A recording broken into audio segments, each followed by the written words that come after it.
మనకి రకరకాలైనటువంటి గ్రహ బాధలు తొలగిపోయి అపమృత్యు బాధలు పోయి సిరి సంపదలు కలగాలంటే ఏం చెయ్యాలి అని ఒకసారి ఋషులు నందీశ్వరుని అడిగితే, ఎవరైతే పక్షప్రదోష వ్రతం చేస్తారో వాళ్ళకి బాధలన్నీ తొలగిపోయి సిరి సంపదలు కలుగుతాయని చెప్పారు. ఈ విషయం శివపురాణంలో ఉంది.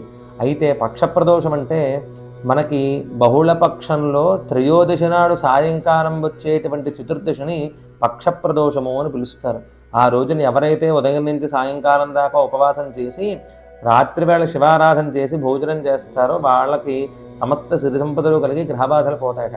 అయితే ఇదే ప్రశ్న ఒకనాడు కొంతమంది భక్తులు పరమాచార్య స్వామి వారిని అడిగితే ఆయన చెప్పారట, ఒకవేళ ఇది చేయలేని వాళ్ళు నిత్యము సాయంకాలం ప్రదోష వేళ శివ దర్శనం చేయడం చేత ఈ బాధలన్నీ కూడా పోతే పక్ష ప్రదోష వ్రతం చేసినటువంటి ఫలం కలుగుతుందని చెప్పారు. కాబట్టి ప్రతి నిత్యము కూడా శివ దర్శనం చేసుకోవడం ఉత్తమం.